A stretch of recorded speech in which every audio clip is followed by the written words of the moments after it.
just do it for Miami Dolphins.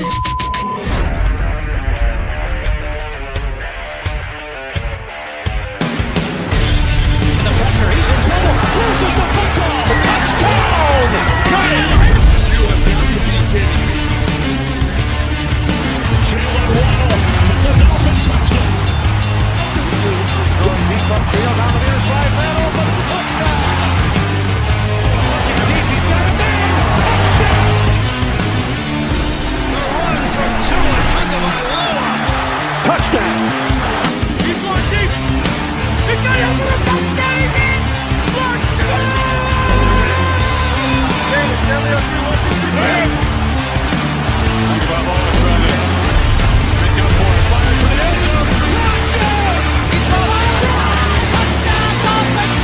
Beautiful day to be a Dolphin fan. 1, 2, 3, 4. Let's go!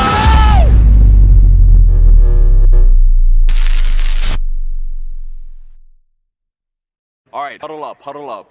We're gonna crank these engines up on one. All right, wait, 80, set.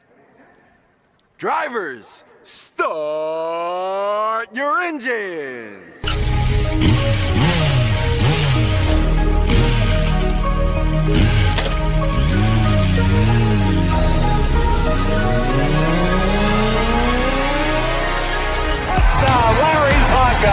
This is the Finish Line. I coached a great offensive lineman in the past. Larry Little, Dwight Stevenson, Jim Langer, all Hall of Famers, and Richmond Webb belongs to that same group. Here are your hosts, legendary Miami Dolphins left tackle Richmond Webb, Reason, and Mr. BallGame.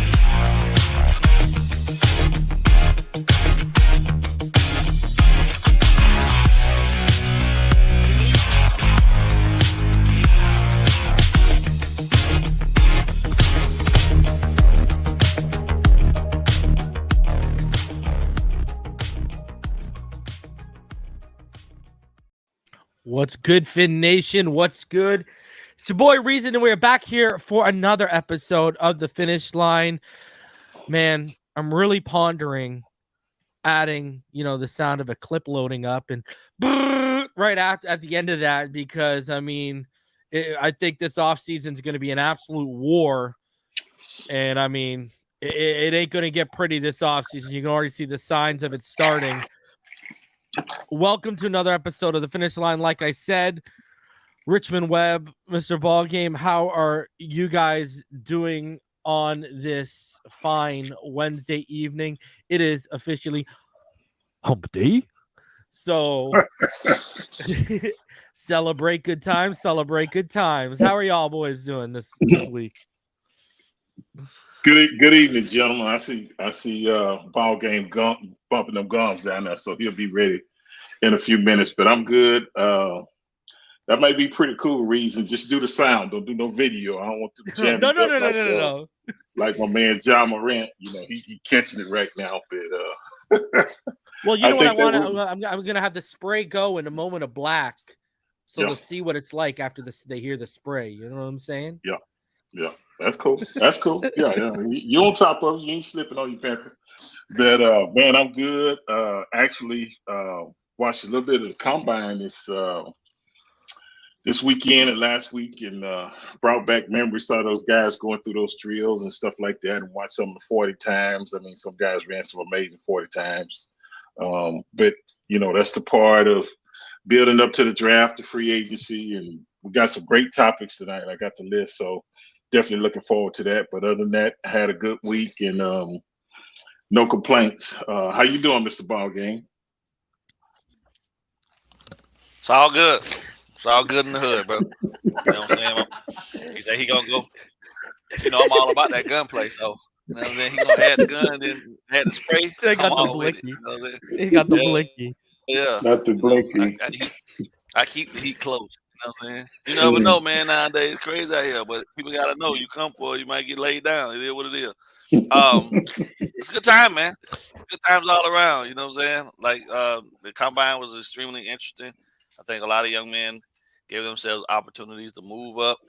and make some real life-changing money for themselves. Yeah. You know, I do believe that as humans, man, we don't evolution goes forward. I've never seen evolution go backwards, and these kids are coming out faster, stronger. You know what I'm saying? You got guys that when you say somebody is 6'4", 280 some pounds, guys out here moving. 4'5", 4'5", 4'5". You're like, what? Yeah. That's just insane, bro. But you know, it's the name of the game, man. You know, athleticism is key. You know what I mean? And if they can adapt to what these NFL systems are going to be asking of them, you know what I'm saying? It's going to be a lot of good football to come for years to come. So, just, you know, it's really good time. But, you know, like Richmond said, the topics that we have tonight, very interesting. And I'm ready to get at it. So, good to see y'all. Good to see you both, man. Yeah, I mean, let's cover this first. Shout out to Richmond for the Hall of Fame. I'm screaming for the mountains. And shout out to the donation. Yesterday's video? Yeah, I did I dropped my running back big board. Devin A. Chain was number 3. There you go. Repping the Texas A&M. He's my man crush at the position. You know I love that man. I got demonetized because XOS Digital Sports, the company that does the All-22 for major colleges, they claimed a bunch of the All-22, especially the Jamar Gibbs Alabama 22, and they demonetized me. So, yeah, fantastic. Thanks, XOS Digital Sports. A lot of work, and I'm going to still do my big boards, but I'm expecting those all to be demonetized because they ain't playing around with that college on in 22. They demonetize it. The only way NFL demonetizes All-22 is if Baldy does a breakdown. And we happen to cover the plays, and they upload Baldy's breakdown to YouTube. Other than that, NFL doesn't even demonetize people using All-22. But this XOS Digital Sports, bro, they come for the throat. And if you try to battle them, they will try and have the video deleted. Like they ain't messing around with that call. And I said to them, like, because I emailed them, like last year I was having the issue with them, and I said, like, I'm helping these kids, I'm promoting these kids.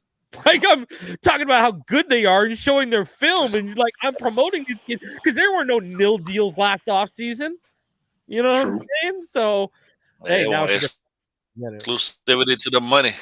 They do. So I wanted to get you guys a few thoughts on the combine because you heard that name Jack Campbell ring out, and everyone thought reason. That I'm telling y'all, that man is the answer.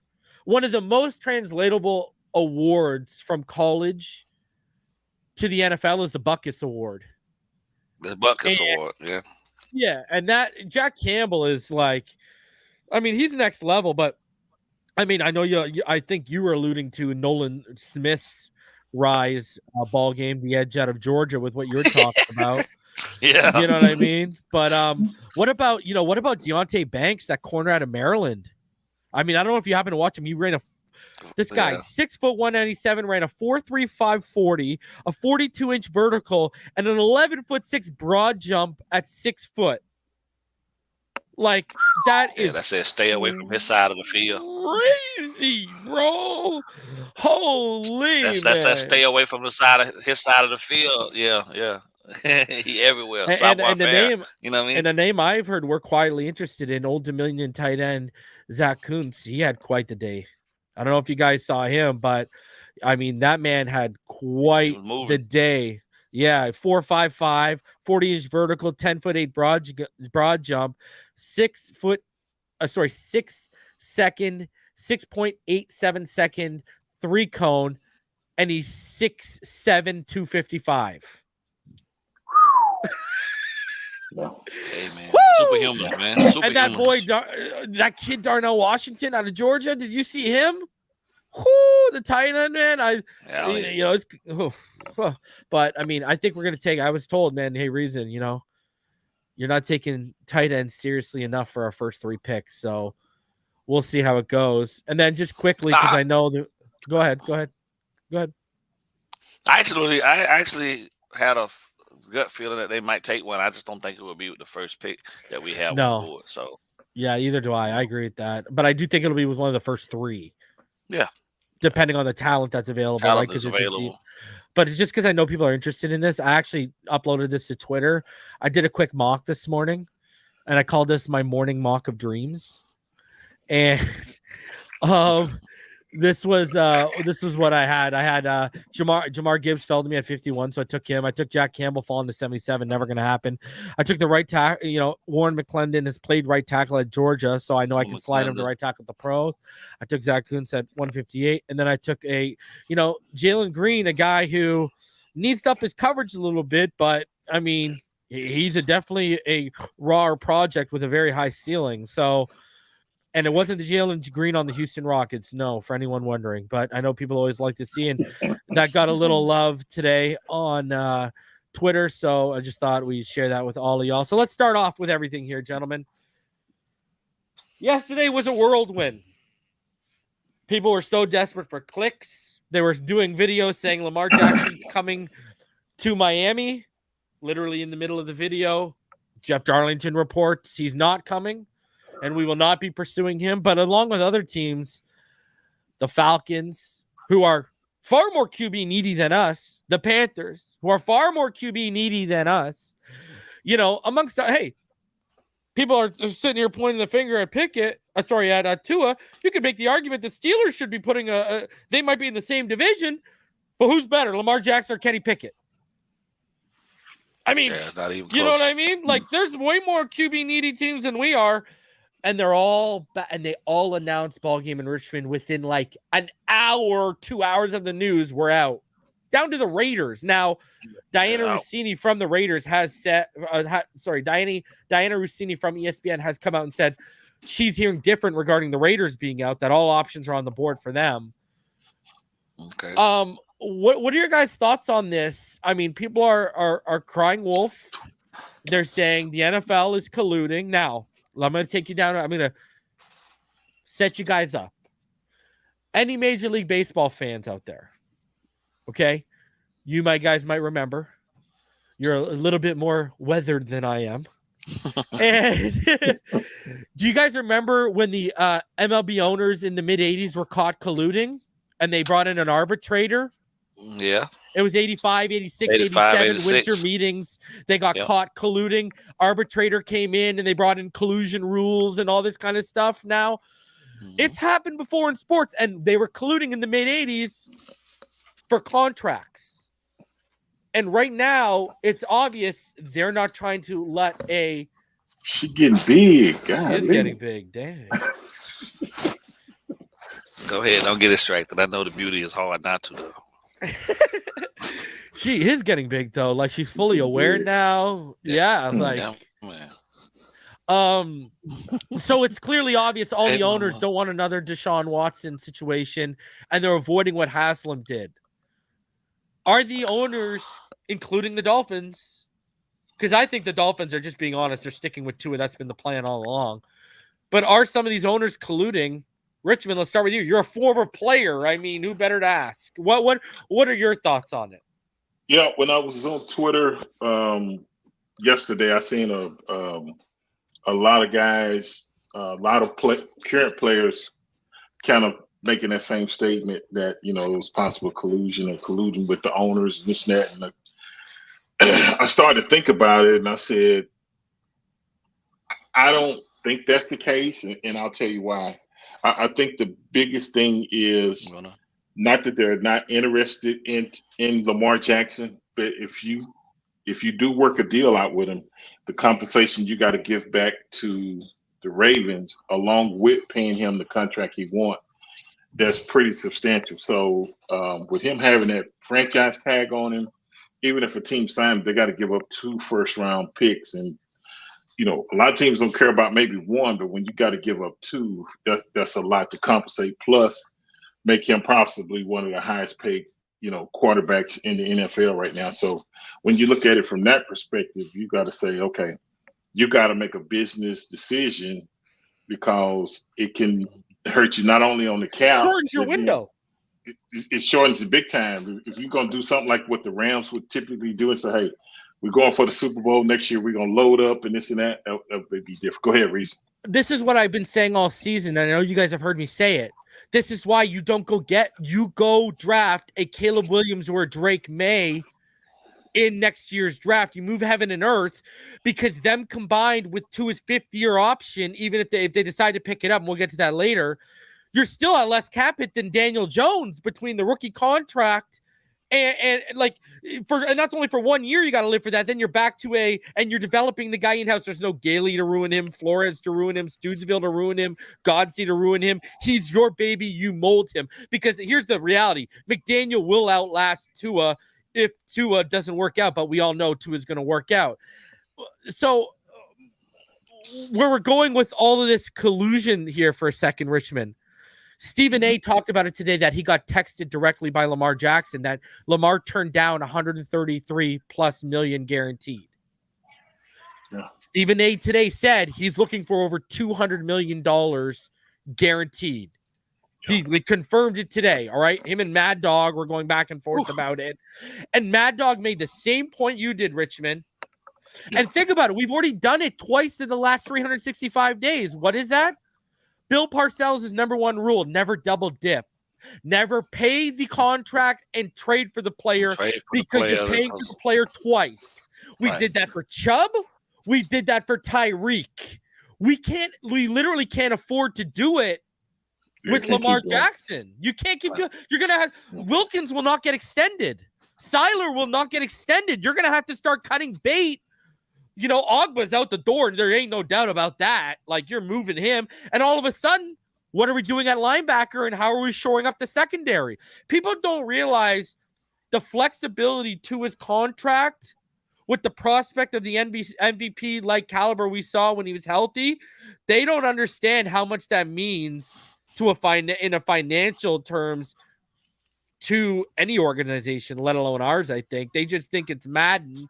And this whole fallacy that the cap isn't real. If the cap isn't real, why have the Saints been having to shed all these players? Like, I don't know if you heard it. David Carr was on a podcast today, and he was saying he was at Raiders camp in the offseason. He knows Ryan Ramchuk. He said the right tackle at New Orleans, but we know who he's talking about. Mm-hmm. He said he was telling Ziegler, the owner or whatever, or the GM or whatever, you need to go get the right tackle from New Orleans. He's available. You can get him. He's willing to come. Yeah. We're going to get him. We're going to get him. They never got him.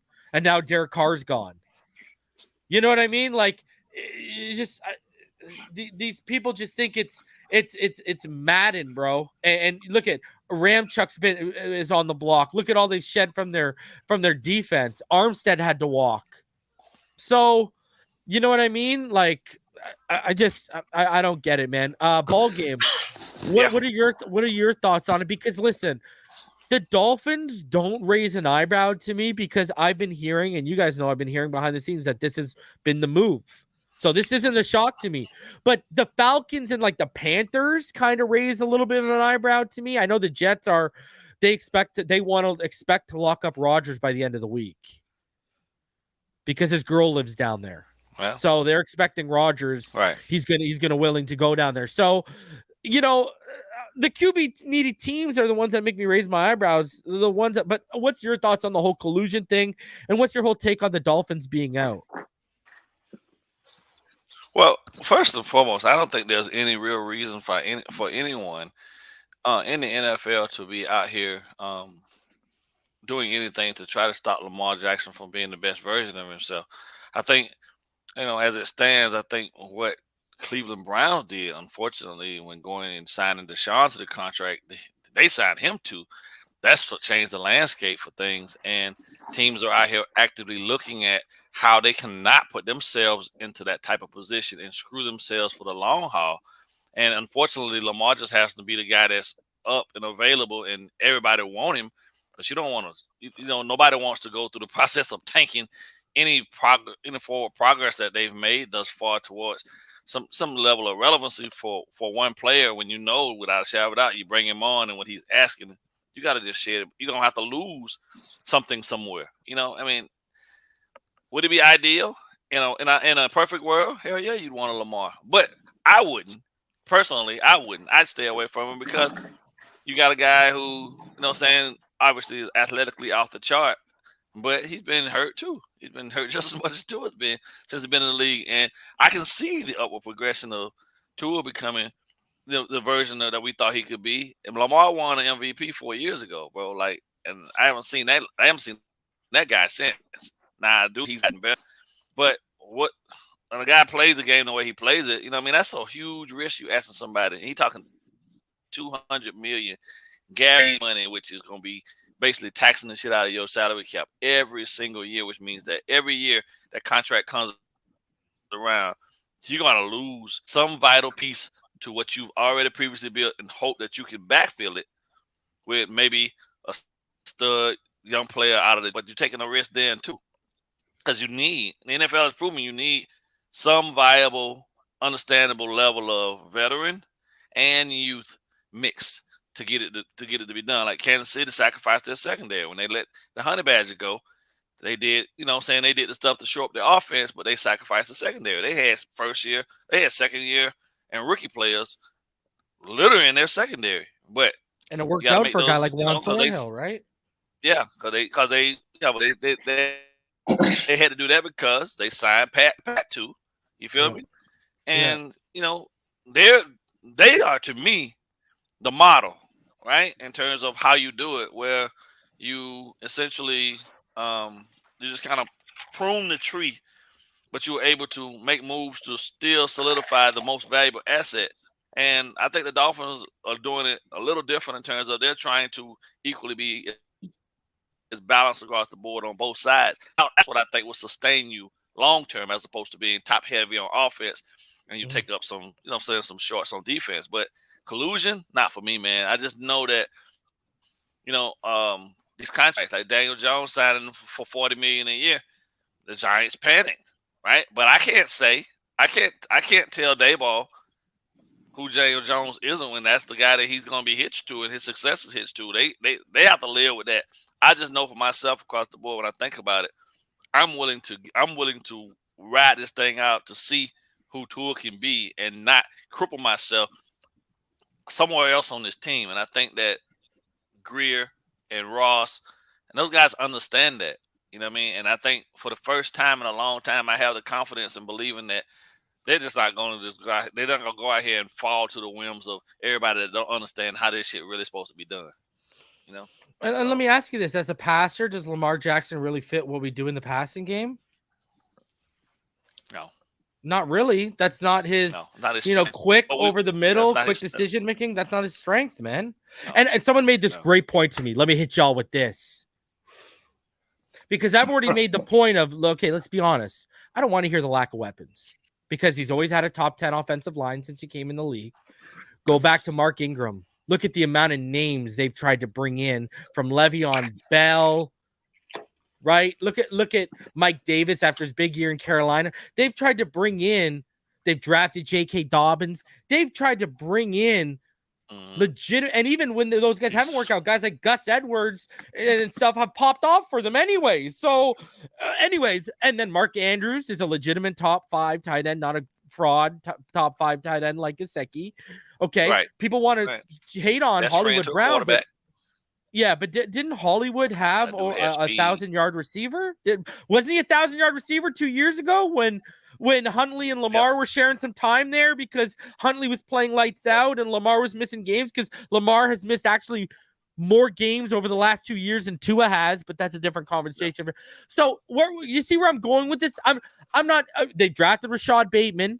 They got Devin Duvernay, who's one of the most dynamic return guys, but somehow Lamar can't make anything out of him from the slot. So I'm not trying to hear that they never surround the top 10 offensive line. Guess what? I'm going to give you the top 10 offensive line. When I'm drafting running backs, when I'm drafting receivers for you, they should be developing with you. I'm not trying to hear that. Look at what Rodgers does. Come on, you're a former MVP, right?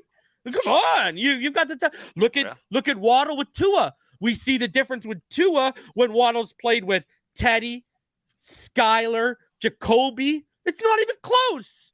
Tua makes Waddle better. Waddle disappears with some of those guys, but then Waddle becomes one of the most dynamic weapons in the game with Tua, making the receiver better, as much as people don't want to hear it, right? So my whole thing to you guys is where I'm going with all this. I asked this question. Can someone explain to me how he makes us even more of a contender than what we already are? Because someone pointed out to me, they doubled down on me. They'll say, you know what? He's not even the best athlete on the team if we trade for him. That's Tyreek Hill. And guess what happens? Facts. When Lamar comes, do you think Tyreek Hill and Waddle are going to get the same amount of touches they do with Tua Tagovailoa throwing the football? You're going to take touches away from those guys because he's going to want to scramble and improvise. So do you want to take touches away from your most dynamic weapons on the field for a guy? There's going to be too many chefs in the kitchen, not enough ball to go around. So what do you guys do? That's the balance. Do you guys think he makes us exactly right? Like this whole argument. And guys, where does this argument that he makes us a contender come from? Last I checked, didn't he only ever win one playoff game? That's it. I mean, someone answered me that. Joe Flacco won one playoff game. Just saying. So, right. Yeah, but we're supposed to give $200 million and two first-round picks and more for that. Are you crazy? In what world? Yeah. I think people get caught up in what he used to be as opposed to what he's become. And exactly. Unfortunately, that's the wrong way, obviously, to look at things. I second what McDaniel said when he said this offense is built specifically for Tua, right? And you can see it. I mean, it's just unfortunate that he got injured, but I'm optimistic that he'll manage that, and they'll manage that enough through this offseason to get him to where he needs to be, and everybody else can get to a point where they just shut up and leave us alone. Because it seems to me like anytime there's a big name free agent that pops up on the radar, the first place they want to send them to is Miami. And I mean, I don't know how that's even the conversation piece when we've proven to you now at this point, making the playoffs last year and the run we had when he was healthy. And we're not too far away from being able to contend with the top team in the league. So we're not going to add a Lamar Jackson to take something completely away when we're still trying to treat this thing to be as balanced as possible. I don't know, man. It's just frustrating, I think, because people really and truthfully, I don't think understand how intricate or how special what they're trying to build or what they're building can be. Right. And if you've played the game, if you've never been associated with the intricacies of the X and O's and watching it from a viewpoint of that space and space specifically, you never really get it. Right. And as a coach, I can embrace it. You know what I'm saying? I can see the design and what he's doing and why they would be willing to stick with Tua over going and getting a guy like Lamar, because everything that you brought in and everything that you're looking to do fits everything that he does well, right? With the exception of now you got the defense to be able to fix the flaws for him in regards to zone coverage, but in the same sense, the guy's not that far off. And to be honest with you, I think most people want to try to some degree to derail the process. I don't know what it is about the Dolphins, bro, but I don't really think people want to see us succeed. Some of our own people in our fan base don't want to see us succeed. Some of our own people in our fan base don't want to see our quarterback succeed. They put their hatred and these people claim to be fans, but they put their hatred agendas, narratives, and disdain against Tua Tagovailoa before the logo. But then they have the audacity to call other people, "Oh, you're bigger Tua fans than you are Dolphin fans." But, I don't see Tua fans or stans, because remember, I'm only here for the Tua believers and the Tua non-believers. I'm not here for the Tua stans and the Tua haters. But what I've noticed over the last 3 years, the Tua haters talk a lot more about Tua than the Tua stans do. And I got no side. I think they're both crazy. I think they're both idiots. right? I think, so I got no side in that. I'm here for the Tua believers and non-believers. What do I mean by that? The logical people who know football, who I can have an actual football discussion with. They know how to watch film. They know the nuances of the game. If you check all these boxes and you don't believe in Tua, and we can have a formal discussion, because it's no longer about ability. It's now about durability. But even people can't get that right. He's one hit away. No, he's not. No, he's not. Listen to doctors and neuroscientists and neurologists talk about this. The baseline of his brain is going to be the same as someone who's never had a concussion before by the time training camp starts. He wasn't sitting in a dark room, not able to watch TV. Again, I was a Penguins fan. I went through this with Sidney Crosby. He missed over a year and a half of hockey because of concussion issues, because he literally couldn't watch TV or be around loud noises. My brother was a regional manager of a major sports brand and did a commercial with him and was told, hey, don't ask him any questions outside of the commercial because he's still a little messed up right now. All right? Like, that's to the extent that was at. Tua Tagovailoa is nowhere and has been nowhere near that. Like, that's what people don't get, man. It's so the ignorant. I guess ignorance is bliss for some, but that's just not me. You know what I mean? So anyways, let's get off. I informed everyone that this was going to happen. All this talk was going to surface. No one wanted to listen to me. Then it all comes like Reason said it would. And then while it's happening, just as Reason said it would, I told all y'all, yeah, but it's not going to happen. Lamar, you follow the timeline. Lamar always wanted Miami. Miami never reciprocated it the same way they did for Watson. And what's the major difference? Look around. There's been a regime change. One individual isn't around. Right? So, anyways. I think at the height of go ahead. Yeah. I'm sorry. Well, at the height of both of their careers, I don't think in terms of pure Deshaun's a better passer, bro. Deshaun's a way better passer. Yeah. Not even close in their primes. I agree. Bro, go look at, I will never forget a ball game in Richmond. Richmond, you're out there in Texas way anyways. I remember watching Deshaun Watson in his rookie year before that injury and being like, holy, how did teams pass on this guy? Like, I rooted for him because the Texans were a shit franchise, and pardon my French, and it looked like he was going to take it to the next level. I was like, this man's going to change the franchise around, and then everything went the way it did, but I was blown away by it. I was never like that with Lamar as a passer. As an athlete, I was like, Lamar's next level, right? Lamar beat us when he was at Louisville, Florida State fan. And I was like, oh, this kid's an amazing athlete, but he couldn't he couldn't hit the bar side of a barn with a bazooka. So I was like, I'm not really that worried about him. One bad hit and he's gonna be done. He didn't do what Vic did, refine himself and figured out. Like, Vic became an elite passer. You know what I mean? To add a couple to his athleticism. But would you agree with this ball game? Do you think Vic was? Would you agree that Vic and Richmond? You probably watched him. Wouldn't you guys agree that Vic was a better passer in college than Lamar ever was? Oh yeah, yep. Vic wasn't no joke. Yeah, Vic. No, man. Ooh. Vic almost beat Florida State by himself when he played in. I remember that national championship game. I was like, he sure who did. is this cat? Yeah, man, that dude was. I'll take you even one better. And injuries ruined him.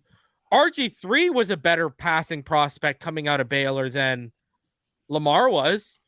RG3 in that first year. Yeah, but do you remember RG3 in that first year before the injuries obviously derailed his career? Bro, people forget how dynamic that guy was. Deshaun Watson before there was a Deshaun Watson. That dynamic ability as a passer, but also can extend plays. And Michael Vick was an alien. I mean, I don't know what else to say. Michael Vick was an alien. You know what I mean? Like, Michael Vick was like literally a cheat code in Madden. Do y'all remember that?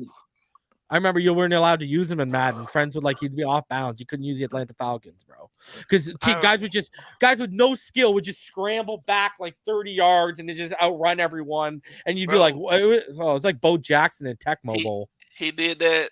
The play that I'll never forget is when Julius Peppers had him dead to rights, and Mike took a sidestep, turned 180, and ran completely to the right side of the field and then double back around and outran the entire defense.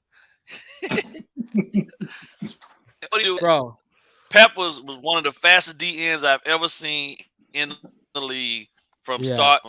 from zero to four, like unreal. Yeah, he's Freak of amazing. nature. Yeah. He had him Yeah, dead it to was. rights and missed him. Just made it. So, Bro, do you remember that's when they went through the whole jersey and logo change was after like a year or two of Vic? Because they were just turning into like the coolest thing and they're like, okay, we gotta update it. Like I remember when that look came out, it was like one of the first new like looks of man. I don't know, man. That were good times, bro. I mean, football was. I mean, him and Barry were just some of the most dynamic players I ever watched in my whole life. It's unbelievable of any sport, and Bo Jackson too. those were career enders, man. Oh yeah. So let's talk about this, guys. We knew it was coming down the pipeline. I want to get your thoughts on it. Everyone's heard my thoughts on it. Already 435 of you guys in the room. Smash the like button. Subscribe if you're new. Your guys' thoughts on Byron Jones being designated as a June 1st cut? I mean, they also cut Ethan Carter yesterday. So if you include both of them together, now obviously we can't use Byron's money till after June 1st. But if you include both of them, boys, we're only $1.7 million over the cap now, if you include both of them, but obviously one has an asterisk beside it. And really, Byron Jones, you're setting aside half of that is your draft class. What are your guys' thoughts on Byron Jones officially being told he's going to be released and designated as a June 1st cut, and also the release of Ethan Carter? Richmond, we'll start with you, brother. Yeah, I don't think it's a surprise. I don't think it was a surprise to Byron Jones. We talked about it last week when he came out with the story.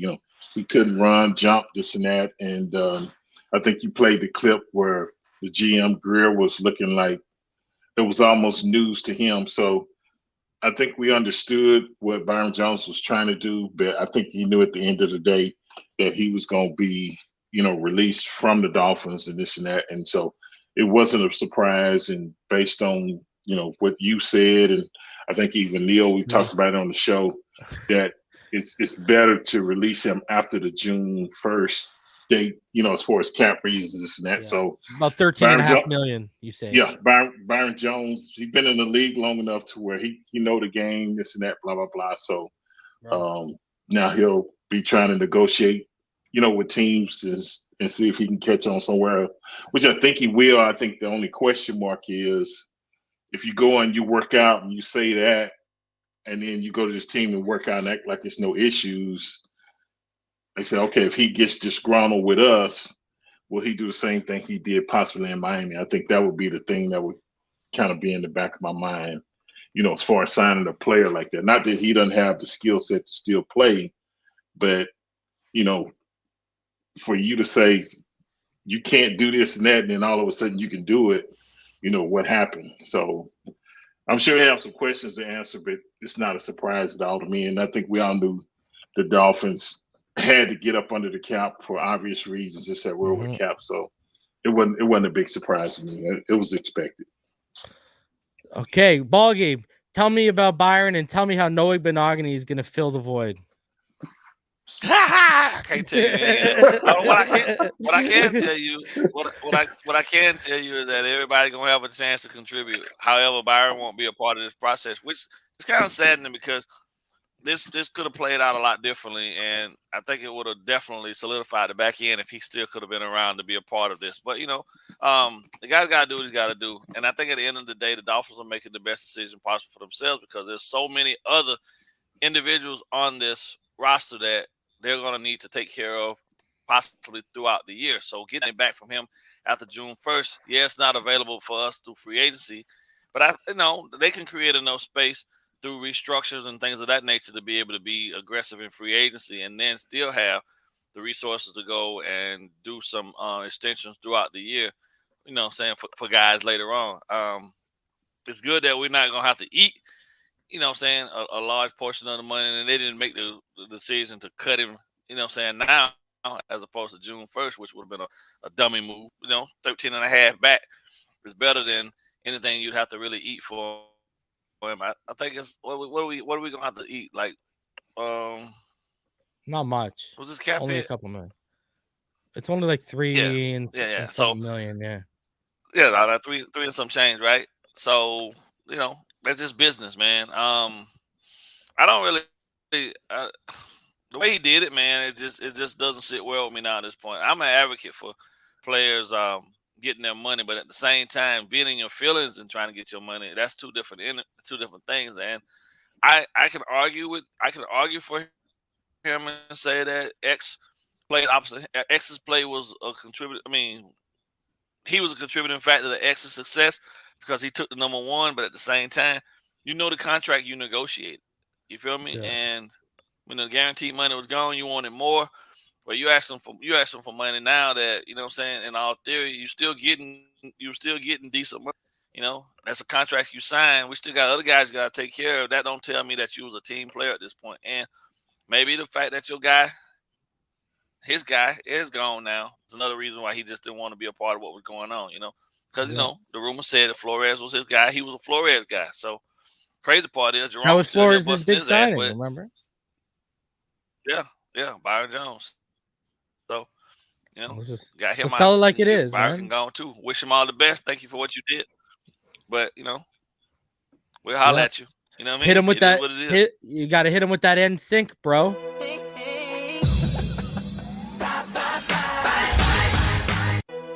All right, hit him with that bye, bro. Hit him with that bye. Bye. Yeah. There you go, brother. Don't let the door hit you on the way out. Easy. Hey.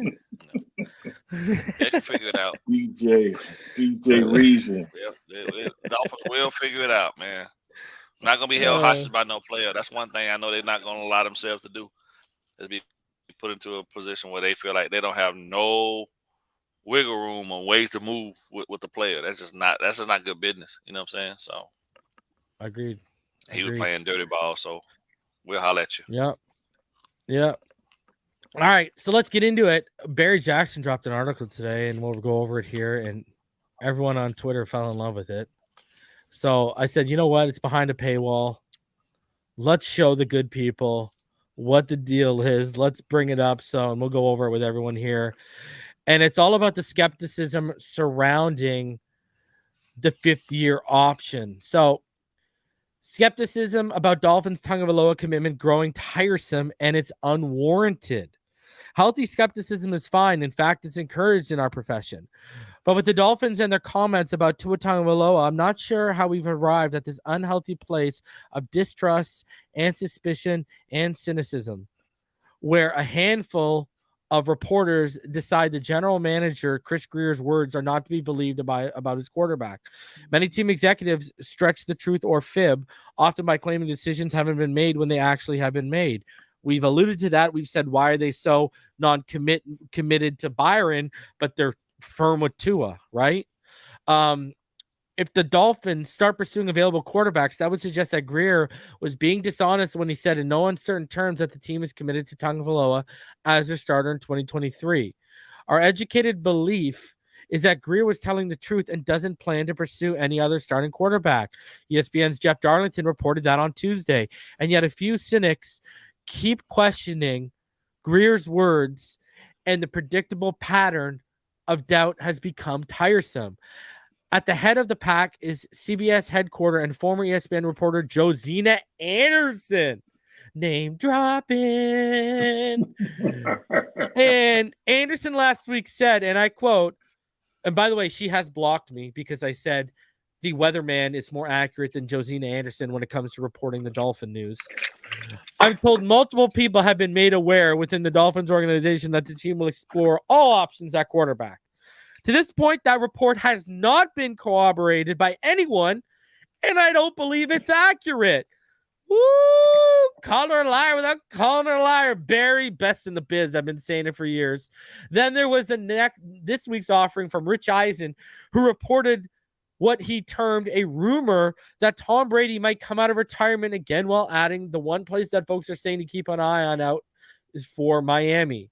Brady responded on Twitter, anyone who thinks I have time to come back to the NFL has never adopted a 2-month-old kitten for their daughter.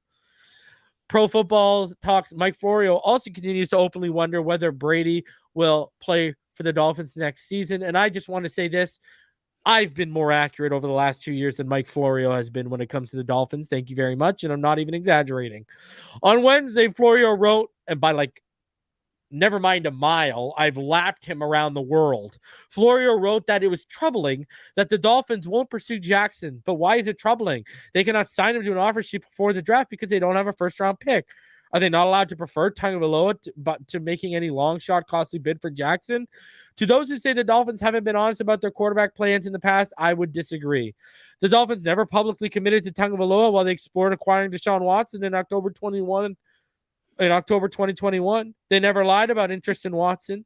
Watson's attorney, Rusty Hardin, said the Dolphins wanted all of Watson's accusers to settle lawsuits as a condition to a trade.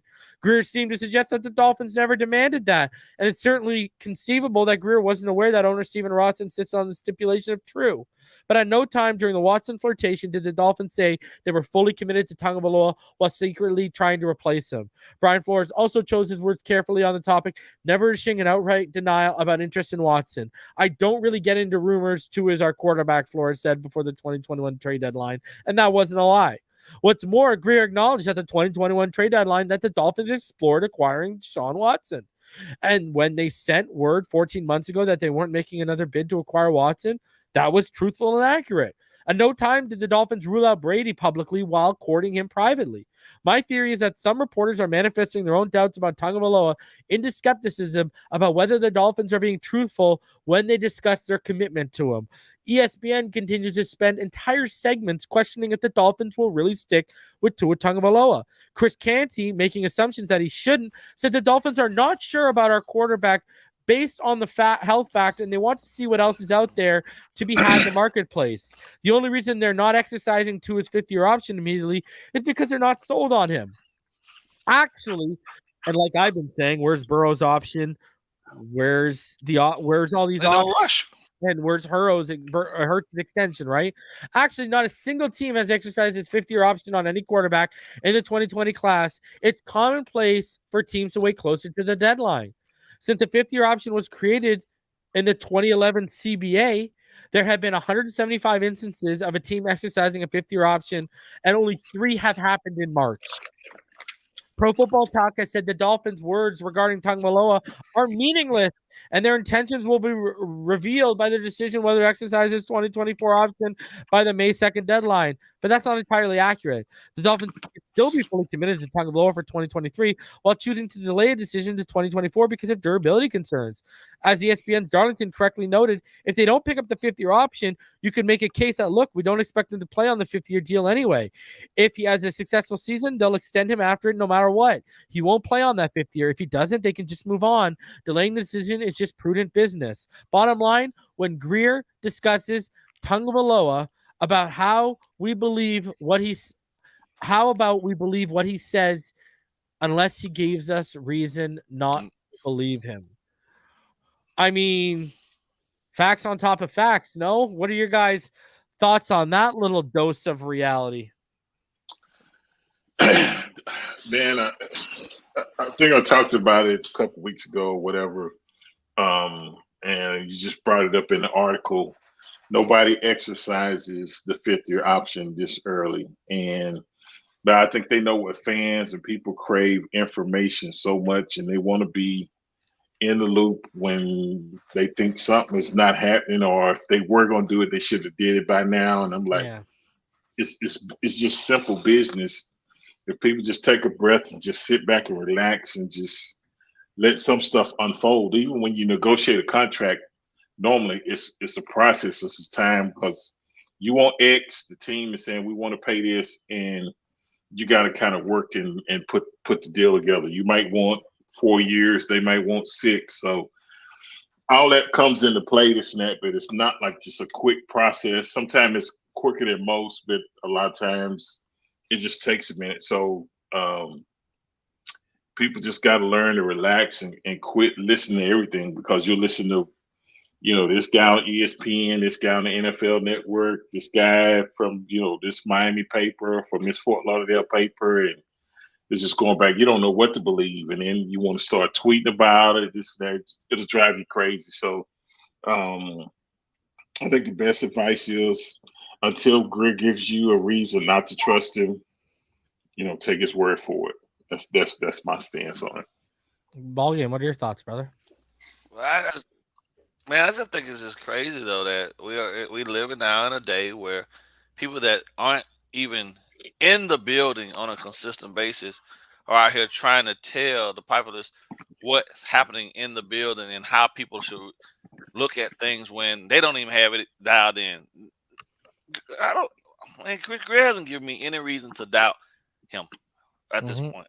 Everything that I had in terms of concerns about him as a GM, they got moved away 2 years ago for me, right? And I just think across the board, like, it's so much easier, right, for people to just mind their own business, right, find something else. But the easy target is the Dolphins because, okay, our quarterback has been hurt. Because you want to make all of these different things up about Tua, and Tua be your whole long discussion. But none of these clowns are going to be willing to come back later on and say, you know what, we were wrong. Okay, sorry, fans. Sorry, sports fans that, you know what I'm saying, we were out here talking about a whole bunch of things that we didn't know to be true, you know what I'm saying, and convoluting stories and making up things that just have no relevance or have any background at all. That to me, that's just lazy. That's just lazy. That's just being a lazy professional, right? And I think even more so for Chris Canty to be out here talking about what's happening in Miami when there ain't no play here. Who talking to you? Just mind your business, bro. If it's your opinion, let it be that. But don't talk absolutes, because that's the problem I have. They talk so like it's so absolute. Like they've been plugged in, they were sitting at the table, or they were having dinner last night with somebody. They had a dinner with Greer, and Greer told them that in a private conversation, or he basically said, hey, you can go ahead and tell them this because this is that never happened. So stop doing that to folk. You know what I mean? Because there's a whole bunch of people out here, unfortunately, all they go off is what they see the clowns on the TV saying, without actually knowing that all these dudes doing is just trying to say their jobs too in a time where there's not a lot of information going around. You see what I'm saying? Now, if you want the truth, talk to somebody that's plugged in. Have them come over here and watch you. You know what I'm saying? Or just listen intently when we get together on our Wednesdays and talk about how things really happen. You can learn a lot by just sitting still and thinking for yourself, as opposed to relying on these knuckleheads who don't have anything else going on other than just trying to stir up controversy. Yeah. And it's really weird, though, that the controversy still always surrounds the Dolphins every freaking offseason, bro. Am I wrong? No, you're not. They plug in. They want to send every major name to Miami, like that's gonna fix everything. When Miami got their own plan, and they have, without a shadow of a doubt, done a really good safety in what's going on inside that building to ensure that it doesn't get corrupted by these clowns out here. And yet everybody's still trying to, the girl Josina. Yeah, they shouldn't ever let her report nothing else again. Send her over to. Did you see the night before the Geno extension? She was like, that Geno extension is something to really, for everyone should keep their eye on, that it's not happening. Buddy, she deleted it. She was so embarrassed she deleted it, bro. all I kept seeing on Twitter was people saying they got blocked. I said, who is this Josina Anderson? Everybody kept saying, man, I just got blocked by it, and everybody was like, join the club or whatever. So she must really put some wild takes out there. I got blocked, so I hit up the homie Austin, one of my mods here, on Twitter on his timeline, because he was calling her out. And I said, hey, brother, she blocked me. And I showed the picture. I said, hey, bro, she blocked me. Can you, since I can't ask, can you ask her how Fangio's new job's going, as well as Geno Smith's new contract? Thanks. And then he actually said, hey, yo, at Josina Anderson, big head, we got questions for you. I'm like, oh, no. She gonna be salty with you. The only one that's off limits and that I let it slide is my baby Joy. All right, she's the only one I let it slide for. All right. Hell no, get on her ass too. Don't be giving her no pretty privilege. Listen, no pretty privilege and shit, bro. She pretty. jump out here sideways. That's the wrong P. That's the wrong P word, my friend. I think you meant just saying perfection. Okay. Ain't no Joy slander allowed on this channel.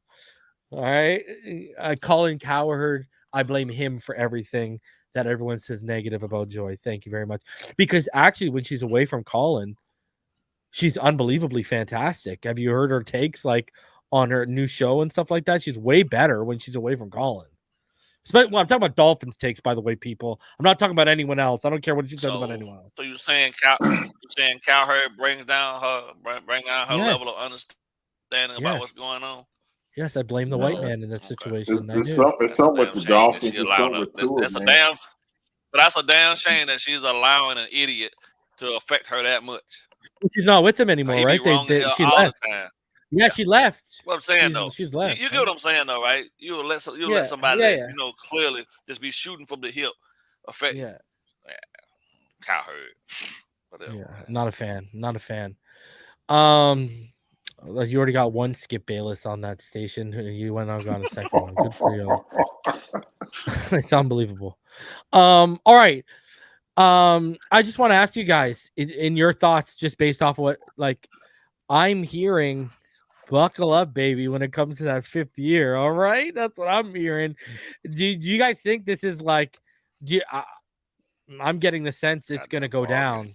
I'm getting a sense it's going to go down. Where are you guys at on if this 5th year is going to get activated, especially after Daniel Jones's money?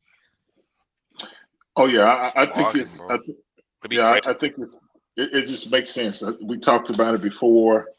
You sign him to the 5th year option. You extend him. If he blows it up next year, halfway through the season, you start negotiating where you can average it out. Because if he blows it up, he's going to be looking for big money as well, just like everybody else.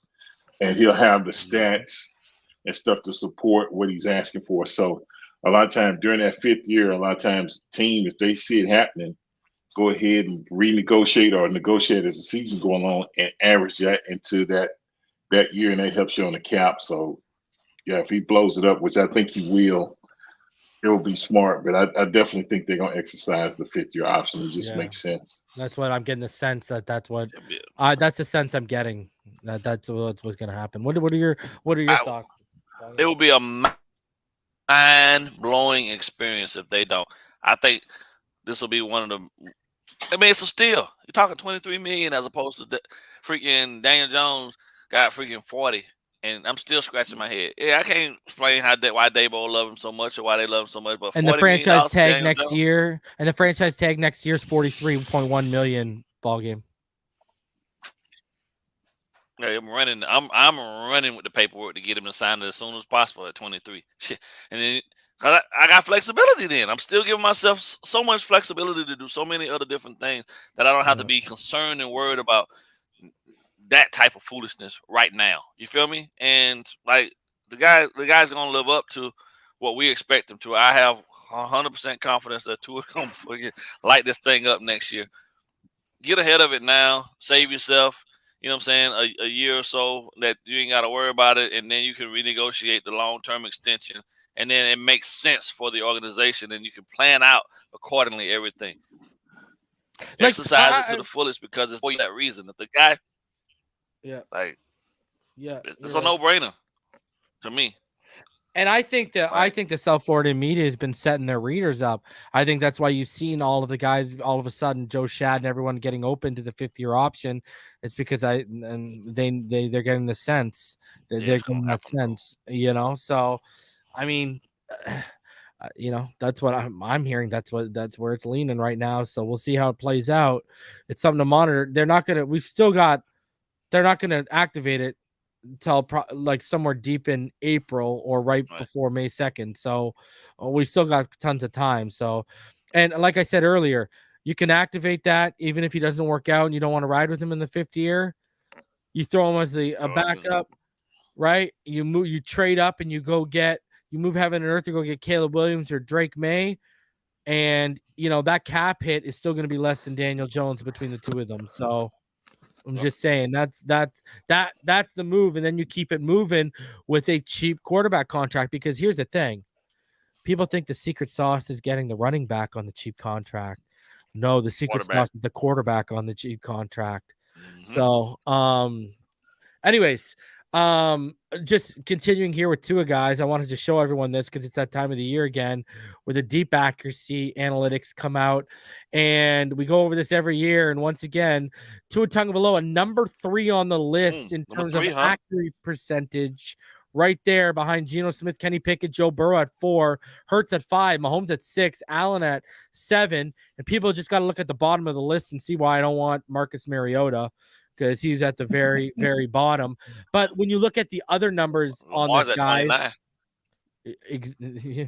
don't tell him, BallGame. Don't let him know. Don't let him know.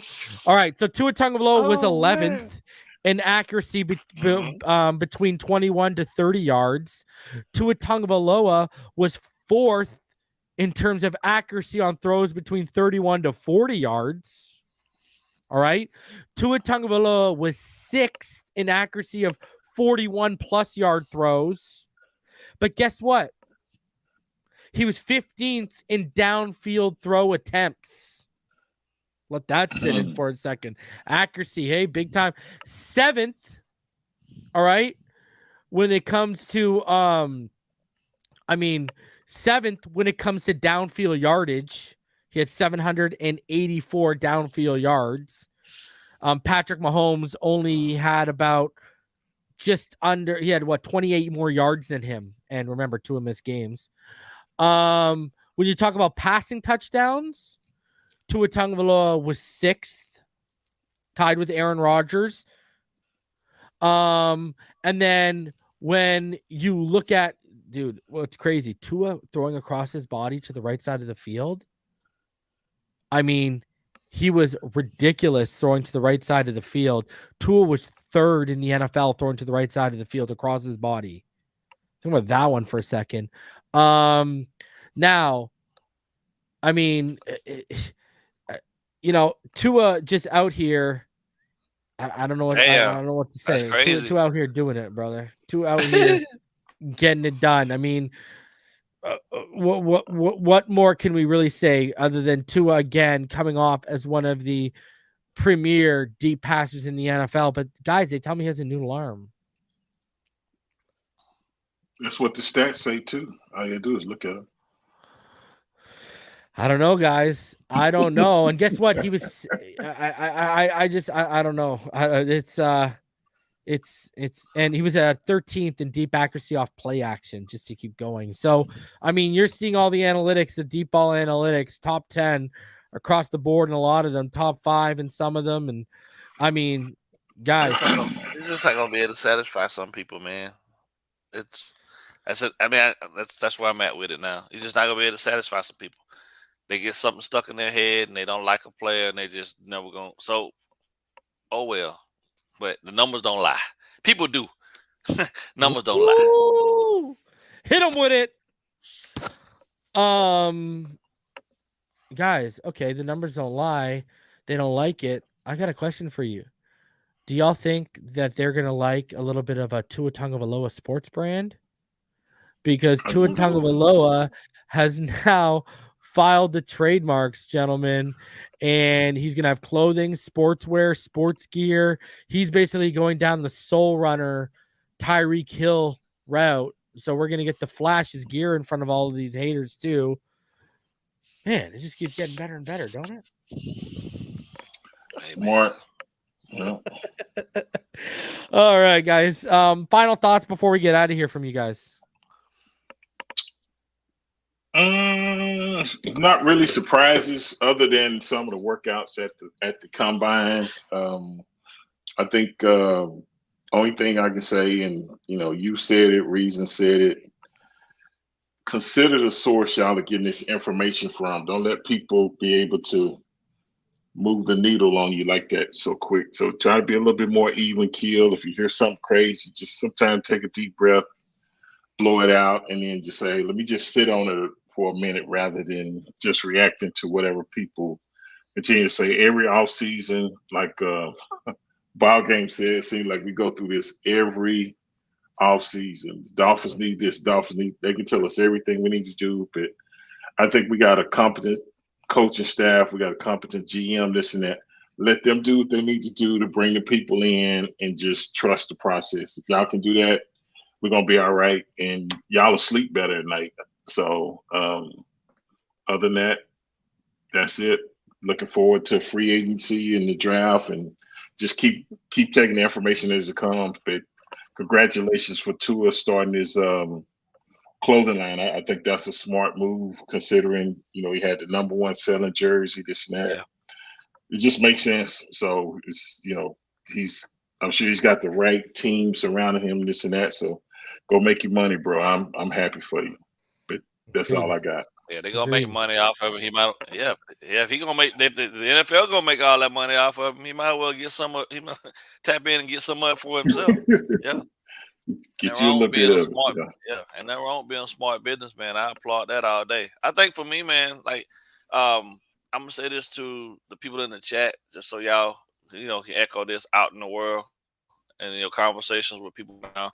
If you really want to start being a student of this game and start understanding how things work, start relying on people that are doing things completely contrary to what they have been known to do, right? Like everybody, and you see all these different articles out there and all this stuff that people are talking about. A lot of it comes from the fact that they know without a shadow of a doubt somebody's going to latch onto it. And somebody's going to run with it. And all it takes is just for maybe one or two people, three, sometimes 10, 15 people to have a conversation about something. Next thing you know, it's derailing all of the progress that's been, laid out right in front of you. And nobody can truly deny that this kid hasn't taken steps every year to be a better quarterback. Yep, the durability things are there, but, it's a violent game, just like anything else. Football is not one of these sports that you're just going to be able to just sit around and think that somebody's not going to get nicked up and that they're not going to get dinged up, especially at the quarterback position. It is what it is. But, we all have the same hopes and desires for this team. And if you truly respect and love the Dolphins and you want the Dolphins to be successful, stop running with all of the negative stuff and challenge people and tell them, hey, take some time, sit down and listen to what's really being said. Look behind the scenes and look at stuff for yourself. Don't just take stuff at face value just because somebody on the idiot box say it. Sometimes read for yourself. And a lot of times it's okay for I don't see any reason not to take Chris Greer at his word. You know what I'm saying? Yeah. If he tell you what it is, accept it for what it is and then move on from it. And then your days are not stressed. But if you get yourself wrapped up in this continuum of all of this chaos and all this foolishness, when ultimately you're just setting yourself up for a larger saddening situation, because they already said it. He's the quarterback. Accept it and embrace it. Love the colors. But I mean, like, look at the stuff. Like, someone in the chat said, well, so and so said, the ball that we suffered yak because of Tua's ball placement and accuracy when Tua was 10th in the NFL in on target percentage. For reference, Mahomes was 8th. I mean, and then the film shows you Tua's ball placement and accuracy was lights out. It blows your mind at times. What are we talking about here? It's just that's the problem, man. That's the problem. You got the misinformed trying to inform. I think that's the good thing that you do. You keep. I inform the misinformed, and you show receipts. It's not like you just say it. A lot of times you'll post stuff, and I think people they just start. Yeah. Let me explain this so people understand this. When Tyreek Hill was added to this team, what defenses around the league at that point had to do is they had to go through the process of assessing the personnel that they had on their teams and figuring out how do we eliminate the big play potential of the Miami Dolphins at this point. So when people out here talking about and all these things, that is, without a shadow of a doubt, defenses playing and putting themselves in positions to eliminate the yak possibilities. Use the 49ers and the Rams as your example, ball game, because they play a version of Fangio's defense. And what's it based on? We're about to get it. Defense. What's it based on? Take away the middle of the field and the explosive plays, correct, ball game? And what's the defense Tua has struggled against? Keep everything in front of you. Season. And what's he struggled against? Yeah. What defense has he struggled? You saw it when Staley was the DC of the Rams in 2020 and he played the Broncos as a rookie. He struggled against that defense every single. D'Amico Ryans ran it. Staley ran it this year with the Chargers. He struggled against that defense continuously. Has he not, BallGame? Yes, because it does what quarterbacks can't anticipate. Quarterbacks like to be able to make their reads as quick and as fast as possible. Fangio's defenses don't allow you to do that. You have to be patient, and a lot of times it talks to the same thing you talk about all the time about Tua. He wants to make the play so bad that he rushes throws at times. But those are young things that playing against this defense he'll be able to fix. But the yak thing that people are talking about, no team in the NFL is going to line up against us and want to see us out there hitting them for 85, 90-yard bombs. Yeah, and press man every play, right? Let's go press man every play against these guys. Like exactly. You know, it's just two high so shells. You got to know that, and you got to take that into right? Right? Two high shells and you play off, right, BallGame? You keep everything in front of you. Yeah. Smart defensive coordinators will tell you 20-20, they can have whatever they want. As long as they don't get behind us, we'll play for the red zone. We'll play for inside the red zone where we got the back end of we just got to guard the line, and we got that space between. Yeah. You see what I'm saying? And then that's it.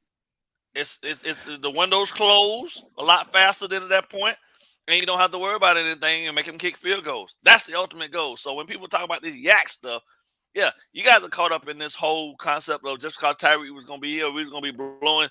No, you might catch a team slipping maybe once or twice, but for the most part, ain't nobody going to be out there just letting you just deep bomb them for 85, 90-yard bombs. It ain't going to happen. They gonna set bro, themselves the Madden up mentality, BallGame. Waddle.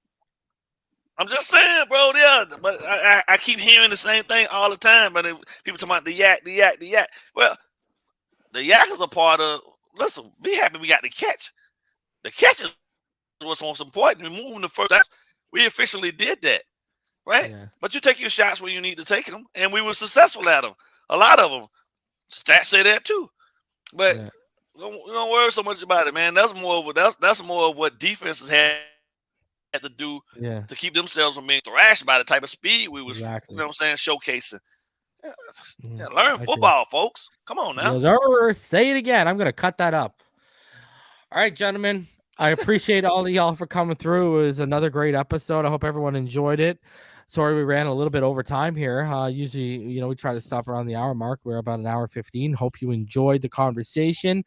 Hope we added a little bit pizzazz to your Wednesday night. And we will see all of y'all back here on the next one. As always a pleasure with these gentlemen. And we will see you next time at the finish line. Until then, everyone, stay happy, healthy, safe, and blessed. And have a fantastic evening, guys and gals. Heads up. Peace out.